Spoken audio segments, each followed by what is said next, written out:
पति पत्नी की कहानी। अविनाश, तुम कब मेरी बात सुनोगे? आखिर मैं तुम्हारी पत्नी हूँ। काव्या ने गुस्से में अविनाश से कहा। अविनाश बिना कुछ बोले घर से बाहर निकल गया। अब ऐसा हर दिन होता है।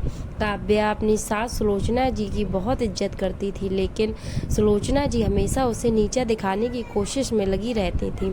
आज भी वही काव्या ने सुबह जल्दी उठकर नाश्ता बनाया। अविनाश को सूजी का हलवा बहुत पसंद था, इसलिए उसने नाश्ते के साथ हलवा भी बनाकर सभी को परोस दिया। उसके ससुर रमेश जी ने सुलोचना जी को टोकते हुए कहा, ये क्या फिजूल खर्ची है, सुबह सुबह देसी घी का हलवा। सुलोचना जी ने काव्या को डांटते हुए पूछा, क्यों बहू, ये देसी घी क्या तेरे मायके से आया है? माँ जी, वो इन्हें हलवा बहुत पसंद है, इसलिए थोड़ा सा बनाया है। यह कहकर काव्या अविनाश की तरफ देख रही थी। शायद वो कुछ बोले, तभी सुलोचना जी ने कहा, मैं सब जानती हूँ, मेरे बेटे का बहाना करके खुद खाने का मन होगा। अविनाश चुपचाप नाश्ता करते रहे। काव्या की आंखों से आंसू झलक गए। इससे ज़्यादा बुरा तब लगा जब अविनाश बिना हलवा खाए ही ऑफिस के लिए चल दिए। काव्या घर का काम समेटने में लग गई। इधर सुलोचना जी बाहर ड्राइंग रूम में बैठकर बड़बड़ाती रहीं। काम करके काव्या अपने कमरे में जाकर रोने लगी। कितने नाजों से पाला था उसके पापा ने उसे। आज भी याद है, एक बार उसने गाजर के हलवा बनाने के लिए कहा था, लेकिन माँ ने सूजी का हलवा बना दिया था। पापा को जब यह पता लगा तो वे तुरंत बाजार गए, वहाँ से ढेर सारा गाजर का हलवा लाए थे और उस दिन बिना कहे 3 दिन में गाजर का हलवा बनने लगा। आज उसे सूजी के हलवे के लिए कितनी बातें सुनाई जा रही। उसे गुस्सा सास ससुर पर नहीं, अविनाश पर था, जो कुछ नहीं बोल पाए। शाम को जब उसने अविनाश से शिकायत की तो वो बस इतना ही बोले, इस घर में केवल माँ की पसंद का खाना बनता है, आगे से मेरी पसंद का कुछ मत बनाना। काव्या ने अविनाश से बात करनी बंद कर दी। आखिर क्या कसूर था काव्या का? यही कि वह अविनाश से बहुत प्यार करती थी। इसी तरह कुछ दिन बीत गए। एक दिन काव्या ने सुलोचना जी से कहा, माँ जी, मैं अपने घर जाना चाहती हूँ कुछ दिन के लिए, अगर आप कहें तो आज ही चली जाऊँ। कई दिन पहले माँ का फ़ोन आया था, कह रही थी पापा की तबीयत ठीक नहीं है। सुलोचना जी वहाँ जब भी जाती हैं 1 सप्ताह से वापस नहीं आती। घर का काम कौन करेगा? तेरे ससुर और मेरा बेटा शाम को थक हार कर घर आएंगे, यहाँ उन्हें खाना भी नसीब नहीं होगा। मुझे तो चक्कर आ रहे हैं, मैं खाना नहीं बना सकती। जाना है तो 1 दिन के लिए चली जा। काव्या मन मार कर 1 दिन के लिए पियर पहुँच जाती है। वहाँ पहुँचकर उसे और भी आश्चर्य होता है। भाभी, मम्मी पापा कहाँ गए? काव्या ने घबरा कर पूछा। उन दोनों का घर में मन कहाँ लगता है, तीर्थ पर गए हैं, ना जाने कब आएंगे। वैसे तुम कितने दिनों के लिए आई हो? क्योंकि मुझे भी अपने पियर जाना है। संगीता भाभी का यह व्यवहार देखकर काव्या चौंक गई। क्या ये वही भाभी है जो उनसे बहुत स्नेह जताती थी? काव्या सोफे पर बैठी सोच रही थी, अच्छा वो जो भैया ने मकान के पेपर साइन करा लिए थे, मैंने अपना हिस्सा छोड़ दिया था, शायद उसी साइन के लिए मेरे से प्यार जताया जा रहा था। काव्या उठकर खड़ी हो गई। भाभी, मुझे कुछ काम याद आ गया, मैं फिर आऊँगी कहकर वह तेजी से घर से बाहर निकल गई। पीछे से गेट बंद होने की आवाज़ से वह समझ गई कि उसके जाने से भाभी को कोई खास फर्क नहीं पड़ा।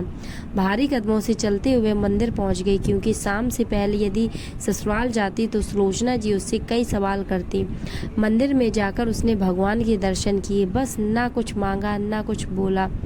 भगवान के चरणों में शीश नवाकर वह बाहर आकर बैठ गई। तभी सामने के पेड़ के नीचे उसे अपने माता पिता बैठे दिखाई दिए। काव्या भागकर उनके पास पहुंची। काव्या को देखकर उसकी माँ रोने लगी। बेटी, तू यहाँ कैसे? पापा ने पूछा। वो छोड़े, ये बताइए आप यहाँ कैसे? आप तो तीर्थ यात्रा पर गए थे। काव्या के सब्र का बांध टूट गया। उसकी आंखों से आंसू बह रहे थे। बेटी, तेरी भाभी ने तुझसे झूठ बोला है।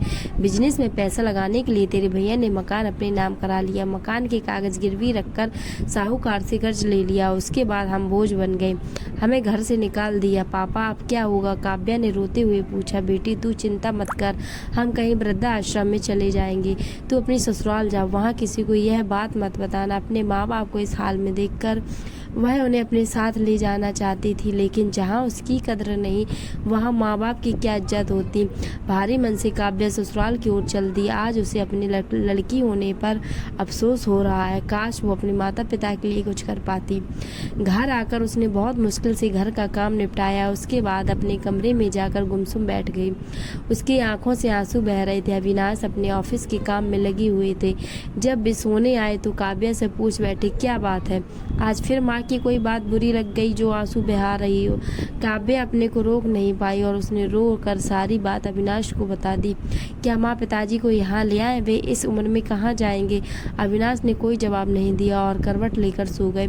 इस बात से काव्या को बहुत गुस्सा आया। आज से मैं भी इनके माँ बाप की सेवा नहीं करूँगी, देखती हूँ कौन इनकी सेवा करेगा। रोते रोते काव्या सो गई। 2-3 दिन बाद उसकी चिंता बढ़ती जा रही थी। एक दिन वह सब्जी लेने के बहाने उसी मंदिर में पहुंची, लेकिन उसके माता पिता वहां नहीं थे। पंडित जी, यहाँ मेरे माता पिता।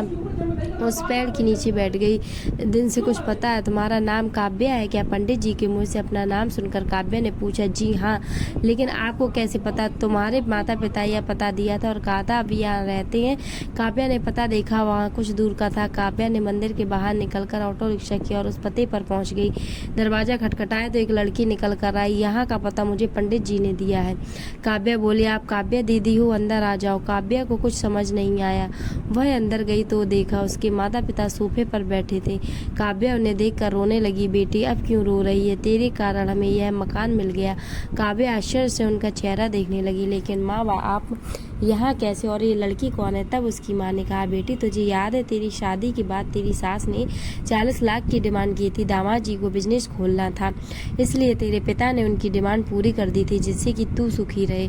जब तू हमसे मिलकर गई उसके अगले दिन दामाद जी आए।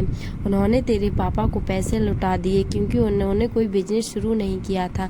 तेरे पापा ने मना भी किया, लेकिन वो नहीं माने। उसके बाद उन्होंने प्रॉपर्टी डीलर से मिलकर 2 दिन में यह मकान खरीद दिया। 7-5 लाख रुपए बच गए। इससे उन्होंने ये लड़की नौकरी पर रख दी जो हमारी केयर करेगी। लेकिन माँ, उन्होंने मुझे तो कुछ नहीं बताया। काव्या की आंखों से आंसू बह रहे थे।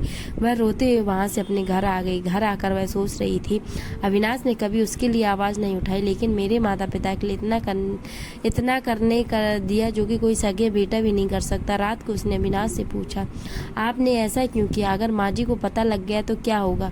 अविनाश का जवाब सुनकर काव्या रोने लगी। अविनाश ने कहा, जैसे तुम्हारे लिए ये माता पिता हैं, वैसे ही मेरे लिए भी वो माता पिता है। मैंने पैसे लेते समय ही सोच लिया था कि एक दिन ब्याज के साथ सारे पैसे लौटा दूंगा, लेकिन जब बिजनेस शुरू नहीं हो पाया तो मैं इन पैसों को अपने पास रखकर सही समय आने का इंतजार कर रहा था। अगर मैं तुम्हारे माता पिता को अपने घर ले आता तो उनका आत्मसम्मान हर दिन उन्हें धिक्कारता। बेटी के घर पे रहना पसंद नहीं करते, वे अपमानित ना हो, इसलिए मैंने ये सब किया। अविनाश, मुझे माफ कर दो, आज तक मैं तुम्हें गलत समझती रही। अविनाश ने काव्या को गले से लगा लिया और दोनों मुस्कुराने लगे। अगर आपको ये वीडियो अच्छा लगे तो शेयर करें, लाइक करें और ऐसी वीडियोज के लिए चैनल को सब्सक्राइब करें। धन्यवाद।